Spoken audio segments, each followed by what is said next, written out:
तो welcome to our YouTube channel learn E spot. So हम पढ़ रहे थे other essential elements of the contract, जिसमें हम पढ़ रहे थे फ्रॉड के बारे में।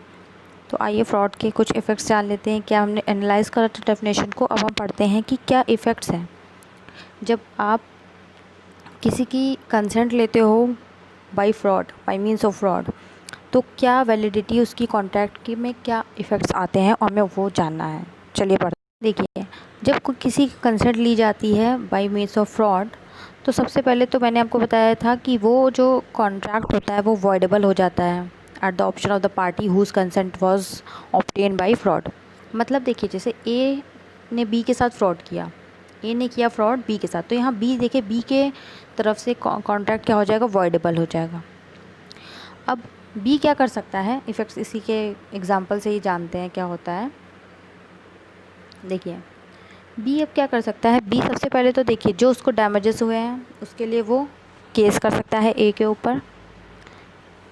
दूसरा, वो ए से कह सकता है कि तुम जो कॉन्ट्रैक्ट की रियल पोजीशन है, मींस जब कॉन्ट्रैक्ट बिना फ्रॉड के है, वैसे उससे इन्फोर्स कर सकता है कि तुम उस तरह से कॉन्ट्रैक्ट को करो, और उसकी तरफ से वॉइडेबल हो जाएगा, और वो रीज़नेबल टाइम में कॉन्ट्रैक्ट से, अगर वो चाहे तो वो कॉन्ट्रैक्ट से बाहर भी आ सकता है with in a reasonable time. Okay, yes.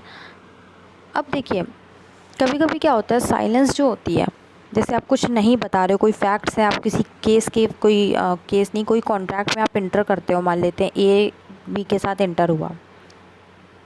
Okay, अब यहाँ पर कोई ऐसी बात थी जो कॉन्ट्रैक्ट के बारे में बी को बतानी चाहिए थी, बी को बताना चाहिए था ए को, बट क्या हुआ, कॉन्ट्रैक्ट में उसने नहीं बताया, तो यहाँ पर वो चुप रहा। अब यहाँ पर इन्होंने बताया है कि कुछ तो कॉन्ट्रैक्ट्स ऐसे होते हैं जिसमें अगर आप चुप रहते हो, मियर साइलेंस इज़ नॉट फ्रॉड, तो फिर क्या होगा, वो फ्रॉड उसे नहीं बोला जाएगा। लेकिन इन्होंने कुछ कॉन्ट्रैक्ट्स ऐसे भी, कुछ कॉन्ट्रैक्ट्स नहीं, कुछ ऐसे केसेस बताए हैं जहाँ पर अगर आप चुप रहते हो तो उसे फ्रॉड मान लिया जाएगा। तो आइए पढ़ते हैं। पहले तो ये पढ़ते हैं, मियर silence is not, yes, is not fraud. मतलब अगर आप चुप हो तो और कॉन्ट्रैक्ट कर रहे हो किसी के साथ, तो वो फ्रॉड नहीं होता। एग्जांपल से आपको अच्छे से समझ आएगा। देखिए देखिए यहाँ पर एक कैविएट इम्पटर, इस वर्ड का एक यूज़ होता है, एक मीन्स होता है, इसका मतलब होता है लेट द परचेज़र या लेट द बायर बीवेयर।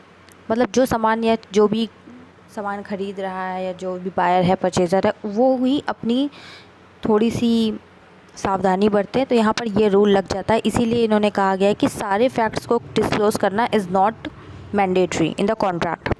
कैसे एग्जांपल लेते हैं, जैसे ए है और बी है। अब ए ने बी को कुछ हॉर्सेस सेल किए। अब ये हॉर्सेस जो थे, इनको फीवर था, ठीक है। अब ये बात ए को तो पता ही होगी क्योंकि ए के हॉर्स थे, और ये बात बी को भी पता थी। अब देखिए, जब दोनों को ये बात पता है तो ए को स्पेशली इस बात को डिस्क्लोज़ करने की ज़रूरत नहीं है। यहाँ पर बी ये नहीं कह सकता कि तुमने मुझे नहीं बताया तो ये फ्रॉड हो गया, ऐसा यहाँ पर कोई नहीं हो सकता है कंपल्शन, ठीक है। लेकिन अब हम आते हैं इसके दूसरे पहलू पे, जिसमें है कि साइलेंस इज़ फ्रॉड। अगर आप चुप रहते हो कॉन्ट्रैक्ट करते टाइम तो वो फ्रॉड कहल जाएगा। ये किस किस, यहाँ पर दो इन्होंने बातें बताई हैं। देखिए, सबसे पहला, duty of the person to स्कीप। मतलब कभी आप कॉन्टैक्ट कर रहे हो तो आपकी ये ड्यूटी है, आपको वो बात बतानी है। कौन कौन से केसेस में, एक तो देखिए फिड्यूशियरी रिलेशनशिप मीन्स जिसमें ट्रस्ट इन्वॉल्व होता है, जब दो लोग के बीच में ऐसा रिलेशनशिप हो कि ट्रस्ट होता है, कि आप ब्लाइंडली ट्रस्ट करते हो, तो आपको एक एक छोटी सी छोटी बात, आप कॉन्ट्रैक्ट में जा रहे हो, इंटर कर रहे हो, तो आपको बतानी पड़ेगी। यस, कॉन्ट्रैक्ट ऑफ मैरिज इसमें डाला गया है। कॉन्ट्रैक्ट ऑफ मैरिज में भी आपको सारी बातें डिस्क्लोज़ करनी पड़ेंगी। आप जब मैरिज, देखिए मैरिज भी एक तरह से कॉन्ट्रैक्ट ही है दो लोग के बीच में, तो यहाँ पर इन्होंने कहा कॉन्ट्रैक्ट ऑफ मैरिज में भी आपको सारी बात डिस्क्लोज़ करनी पड़ेंगी। उसके बाद कॉन्ट्रैक्ट ऑफ इंश्योरेंस, यस, आप जब इंश्योरेंस लेते हो तो उसमें भी वो सारी बातें आपको डिस्क्लोज़ करनी होंगी, क्योंकि उसमें बहुत सारे वो होते हैं, उनके सर्कमस्टांसेस होते हैं, टर्म्स एंड कंडीशन होते हैं, तो एग्जम्पशंस आप अपनी तरफ से नहीं ले सकते हो। तो जो भी कॉन्ट्रैक्ट ऑफ इंश्योरेंस होते हैं उसमें भी आपको ये देखिए याद रखने पड़ेंगे, इतने ही पॉइंट्स हैं इसमें। साइलेंस इज़ फ्रॉड आता है, जो क्वेश्चन आ सकता है ऐसे, व्हाट आर द कंडीशंस या what are the facts, what are the cases where the silence is amount to fraud. तो आपको ये सारे बातें लिखनी होंगी। तो कॉन्ट्रैक्ट ऑफ इंश्योरेंस हो गया, yes. Contract of family settlement, इसमें भी आपको सारी बातें डिस्क्लोज़ करनी होंगी, छोटी से छोटी बात को। उसके बाद शेयर अलॉटमेंट कॉन्ट्रैक्ट, ये देखिए इसमें क्या होता है, आपने शेयर अलॉटमेंट जब होती है तो प्रोस्पेक्टस बनता है। प्रोस्पेक्टस आपने वर्ड अगर नहीं सुना है तो मैं आपको एक ब्रीफ इंट्रो देती हूँ कॉन्ट्रैक्ट प्रोस्पेक्टस का। वैसे हम ये कवर अप करेंगे जब हम कंपनीज एक्ट पढ़ेंगे। तो क्या होता है, देखिए प्रोस्पेक्टस, जब कोई कंपनी शेयर इशू करती है, आप शेयर तो जानते होंगे, मैं अज्यूम करके चल रही हूँ कि सबको शेयर तो पता ही है कि शेयर क्या होता है। तो जब शेयर इशू करती है कंपनी पब्लिक को, तो क्या होती है, वो अपना एक प्रोस्पेक्टस इशू करती है उससे पहले। अब प्रोस्पेक्टस में वो अपनी कंपनी के बारे में सारी चीज़ लिखती है कि कंपनी क्या करती है, कंपनी की क्या कंडीशन है, कंपनी में कितने डायरेक्टर्स हैं, कितने एम्प्लॉयज़, क्या सारा चीज़ वो उस प्रोस्पेक्टस के अंदर में लिखती है। क्या उसका टर्नओवर रहा है, कितना प्रॉफिट है उसने कमाया। तो इसमें आपको झूठ नहीं लिखना है, इसमें आपको सारी बातें डिस्क्लोज़ करनी है।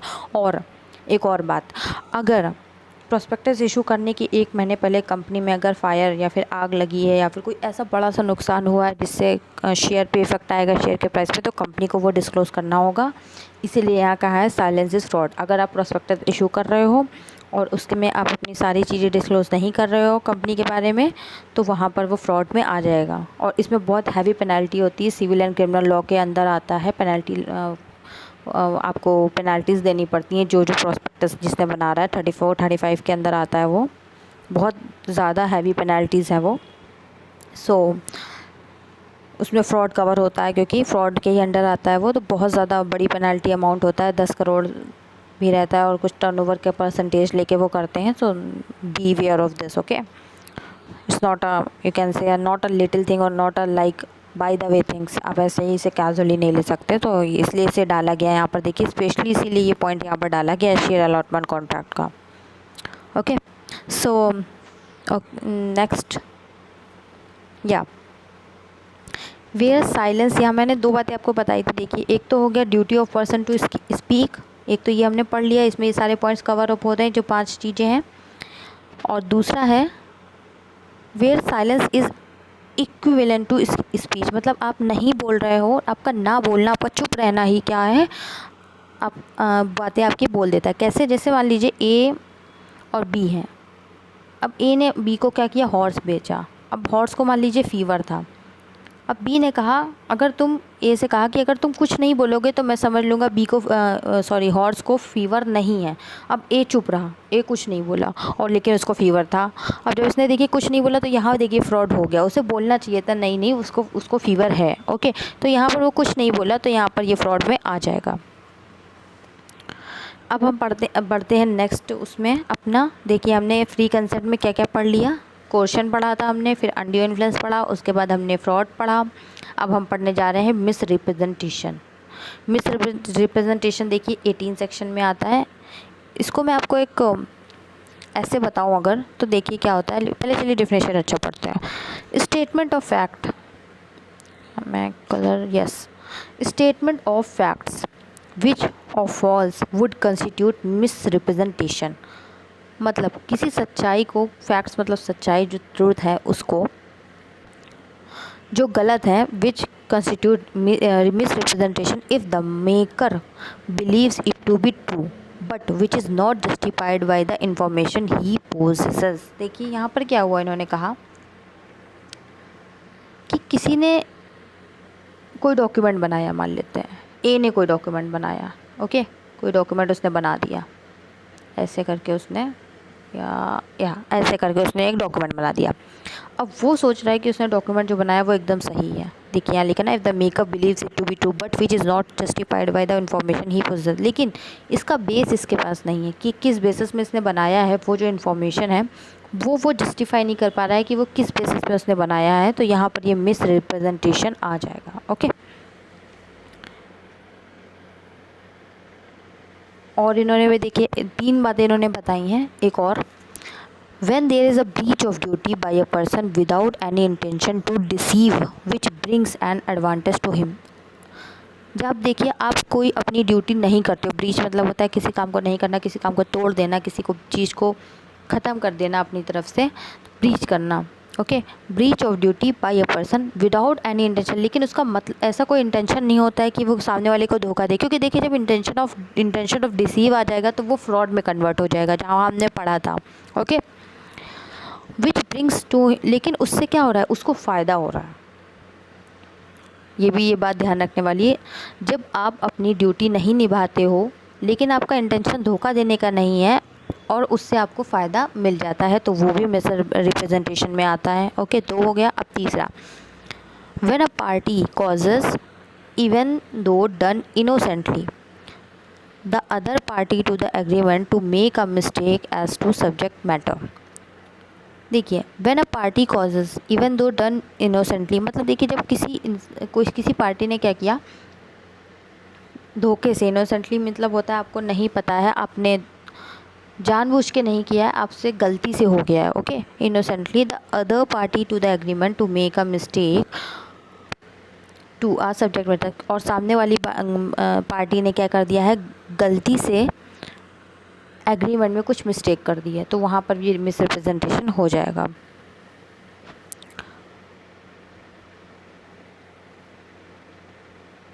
एग्जाम्पल देखिए, आप एग्जाम्पल से अच्छे से समझ आएगी चीज़ को। आइए समझते हैं क्या है।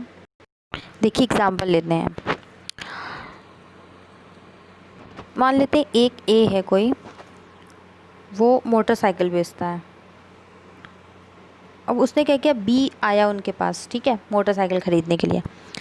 अब मोटरसाइकिल का जो इंजन होता है, अब देखिए जब उसकी दुकान में है तो वो सोचेगा कि सब कुछ परफेक्ट है, वो बिल्कुल परफेक्टली फ़ाइन है सारी चीज़ें, वो ऐसा सोच रहा है। उसने कहा कि हाँ बिल्कुल इसका इंजन एकदम परफेक्ट है, हम हमेशा टेस्ट ड्राइव वगैरह करते रहते हैं, और वैसे भी दुकानों में होता रहता है, टेस्ट ड्राइव वगैरह होती रहती हैं। तो बी ने कहा अच्छा ठीक है, तो बी ने क्या किया, चेक नहीं किया इसको, मोटरसाइकिल को, और बिना चेक करे, बिना टेस्ट ड्राइव के वो अपने घर ले गया। लेकिन बाद में क्या हुआ, उसका जो इंजन था वो रियली में ठीक नहीं था, डिफेक्टिव था। तो यहाँ पर देखिए मिस रिप्रेजेंटेशन हो गई, क्योंकि ए ने सोचा था उसकी चीज़ सही है लेकिन वो चीज़ सही नहीं थी। ओके, और उसने कोई धोखा देने की इंटेंशन से भी नहीं किया था कुछ ऐसा, तो यहाँ मिस रिप्रेजेंटेशन हो गया। एक एग्जांपल और लेते हैं।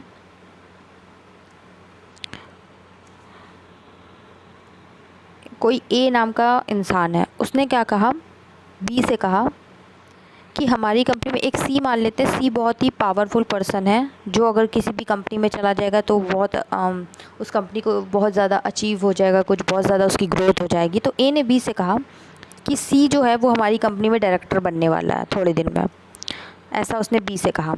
ओके, अब बी ने क्या किया, बी ने सोचा अरे सी इसका डायरेक्टर बनने वाला है, तो इसका मतलब है इसके शेयर प्राइस बढ़ जाएंगे। अब देखिए कोई भी जो नॉलेजेबल पर्सन है, जिसको एक्सपीरियंस है, जो कंपनी को अच्छी ऊंचाइयों तक पहुंचा सकता है, वो अगर कंपनी में डायरेक्टर बन जाएगा तो सोचिए अब कंपनी की जो पोजीशन होगी वो कितनी अच्छी हो जाएगी।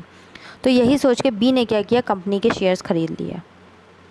ओके, कंपनी के शेयर्स खरीद लिए। अब जो ए ने ये बात बी को कही थी, ये ए ने सी से नहीं पूछा था, ये एम ने इसे कहा था कि सी शायद तुम्हारी कंपनी में डायरेक्टर बन जाए, शायद उसने बोला था कि कंपनी में तुम्हारी डायरेक्टर बन जाए। अब ए ने ये बात बी को बताई और बी ने उस कंपनी के शेयर खरीद लिए। तो यहाँ पर भी देखिए, और यहाँ पर सी का कोई ऐसा इरादा ही नहीं था कि वो कंपनी में आए शेयर डायरेक्टर बनने के लिए। तो यहाँ पर जो ए है उसने गलती से, मतलब उसने कोई धोखा देने की इंटेंशन से बी को नहीं कहा था कि तुम मेरे शेयर खरीदो, उसने ऐसा सोचा भी नहीं था कि बी शेयर खरीद लेगा। उसने सिर्फ एक बात बताई थी कि सी हमारी कंपनी में डायरेक्टर बनने वाला है। तो यहाँ पर देखिए, यहाँ पर भी मिस रिप्रेजेंटेशन ऑफ फैक्ट्स हो गया। ओके, सो फ्रेंड्स आज के लिए इतना ही, और नेक्स्ट सेशन में हम पढ़ेंगे इसके आगे की चीज़, जो अब शायद मिस्टेक ही बचा है, वही हमें पढ़ना है, और उसके थोड़े बहुत डिफरेंसेस हैं वो बचे हैं। तो उसके बाद हमारा ये फ्री कंसेप्ट का जो कॉन्सेप्ट है वो मोर देन 75% मैं कह सकती हूँ कवर अप हो गया है। ओके, आप इसे अच्छे से रिवाइज़ करिए, और आपको हमारा चैनल अच्छा लगा हो तो please like, share and comment and subscribe करिए हमारे चैनल को, और कमेंट सेक्शन में आपके जो भी डाउट्स हो पूछिए, मैं आपको ज़रूर आंसर करूँगी। Till then bye and stay safe.